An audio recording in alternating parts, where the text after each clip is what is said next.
In the summer of 1940, as German bombers began appearing over British cities with inexplicable precision, R.V. Jones sat in a dimly lit office at the Air Ministry, examining a puzzling piece of equipment recovered from a downed Luftwaffe aircraft, a radio receiver unlike anything the British had seen before.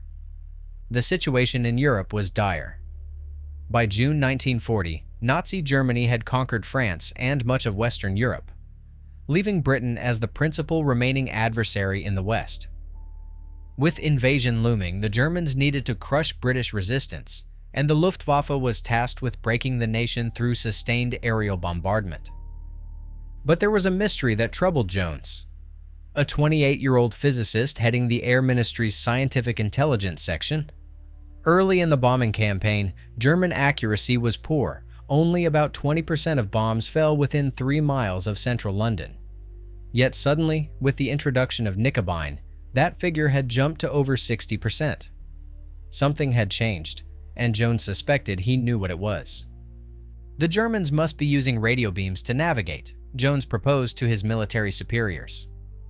The response was immediate skepticism. But Jones, undeterred, continued gathering evidence. A crucial clue came from an unexpected source. During interrogation, a captured Luftwaffe pilot had mentioned special radio aids being used for navigation. This human intelligence, combined with intercepted signals and technical analysis, began to form a compelling picture of the nicobine system, a system of intersecting radio beams that guided bombers to their targets with unprecedented accuracy. Jones later wrote, "We must be careful not to let the enemy know we are aware of their beams. If we jam too soon, they may switch to new systems before we are ready." This caution highlighted the chess match unfolding between scientific minds on both sides, a high-stakes game where civilian lives hung in the balance. As moonless nights filled with the drone of German bombers and the crash of explosions, Jones worked feverishly to understand the invisible threat. He knew that Dr. Hans Plendl, his German counterpart, would be constantly refining his beam technology. This wasn't just a battle of bombs and fighters. It was a duel of scientific wits that would help determine Britain's survival.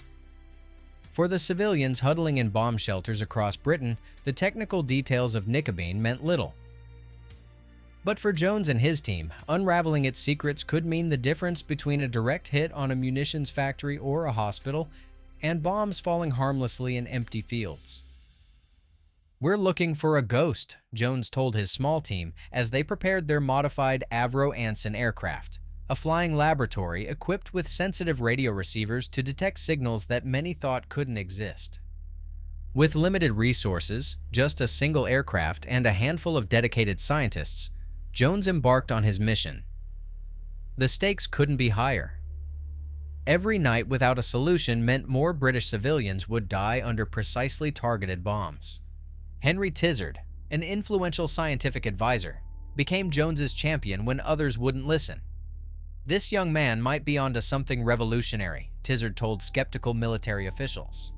"We cannot afford to dismiss his theories." Meanwhile, German bombing accuracy improved dramatically. Where bombs once scattered widely around London, they now clustered tightly around critical targets. The mystery deepened. How were German pilots finding their targets in complete darkness? With limited resources, just a single aircraft and a handful of dedicated scientists, Jones embarked on what many considered a fool's errand. The stakes were clear. Every day of delay meant more precision bombing of British cities. "We're looking for invisible highways in the sky," Jones explained to his team as they prepared their equipment.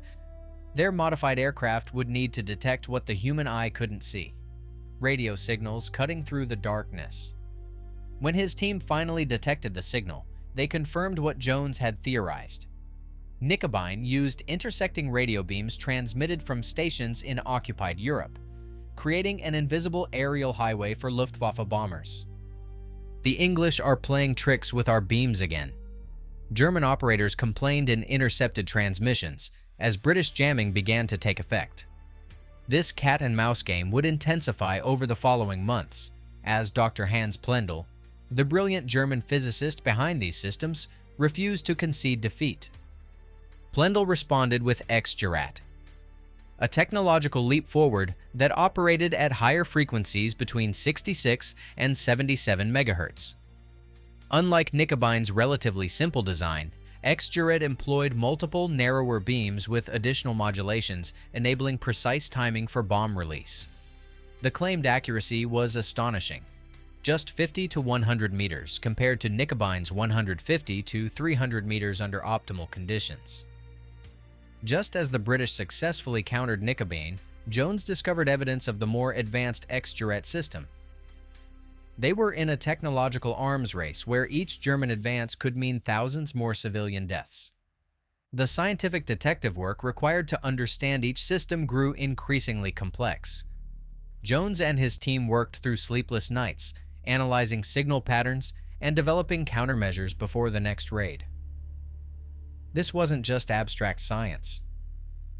Every breakthrough potentially saved hundreds of lives. "We must be careful not to let the enemy know we are aware of their beams," Jones wrote in a July 1940 memorandum to the Air Ministry. "If we jam too soon, they may switch to new systems before we are ready." The stakes escalated when intelligence revealed that elite Pathfinder units known as Kampfgruppe 100 were equipped with X-Gerät. Though fewer than 50 aircraft had this advanced equipment, these specialists would mark targets for the main bomber force to follow. As Jones and his team decoded each new German system, they faced an even greater challenge than understanding the technology, deciding how and when to use this knowledge without revealing to the Germans that their secret weapon had been compromised. When British intelligence detected X-Gerät beams converging over Coventry in November 1940, Jones faced the most agonizing decision of his career. The mathematics were clear. Revealing their knowledge might save hundreds of lives immediately, but would compromise their intelligence advantage and potentially cost thousands more lives in the future. The knowledge was a heavy burden. The cost of secrecy was counted in lives, Jones later wrote in his memoirs. As the raid unfolded on November 14th, over 500 tons of explosives rained down on Coventry, destroying much of the city center. The precision was devastating, a testament to the effectiveness of the X-Gerät system that Jones had worked so hard to understand. This ethical calculus would haunt Jones for years. While popular narratives sometimes suggest Churchill deliberately sacrificed Coventry to protect ultra-intelligence, the reality was more nuanced. Jones and British leadership faced impossible choices, warn specific targets, and risk revealing their hard-won intelligence advantage, or maintain secrecy at terrible immediate cost. The human toll was staggering. In Coventry, 568 people were killed. The medieval cathedral was reduced to ruins. Sarah Thompson, a Coventry resident, wrote in her diary, "The sky was red with flames all night. By morning, our city was unrecognizable. How could they find us with such precision in total darkness?" After Coventry, Jones's motivation shifted profoundly. What had begun as an intellectual puzzle, a scientific detective story, transformed into a personal mission. "We had to ensure such devastation never happened again," he told colleagues at the Air Ministry. The abstract beam war had become horrifyingly concrete. British countermeasures evolved rapidly from simple jamming to sophisticated deception. Perhaps most ingenious was the Beacon system, a device that captured German navigation signals and retransmitted them at higher power, subtly altering their direction to guide bombers off course. German crews would follow what they believed were their own beams, only to release their payloads over empty fields or the sea. One German navigator later reflected, "We trained for weeks to follow the beams. But after a while, the signals became unreliable, and our raids missed their mark more often than not. It was as if the British were inside our heads." The British even disguised a jamming van as an ice cream truck to avoid detection as it roamed the countryside. This seemingly comical detail had deadly serious purpose, maintaining the secrecy of British countermeasures while disrupting German navigation. The domino system created false beams that German navigators mistakenly followed. As German confidence in their equipment faltered, The psychological aspect of the beam war became as important as the technical one. While Jones is often depicted as a solitary genius, the reality was more collaborative. His achievements depended on multidisciplinary teams from the Air Ministry, the Telecommunications Research Establishment, TRE, RAF Signals, and cryptographers at Bletchley Park. Key colleagues like physicist Alec Reeves and radar specialist Edward Appleton provided essential contributions that completed the scientific puzzle. The hunter had become the hunted. Jones's team moved from defensive reactions to offensive deception, psychologically undermining German confidence in their own technology. Sir Henry Tizard, chairing the committee overseeing British scientific responses, noted in August 1940, "While urgent action is required, we must balance the risk of revealing our knowledge with the imperative of protecting key targets. It is a matter for the highest strategic discretion." The ethical compromises of wartime intelligence created lasting impacts on those involved. Dr. Hans Plendl, after the war, reflected with some bitterness that his technological innovations had become a game of chess with invisible opponents.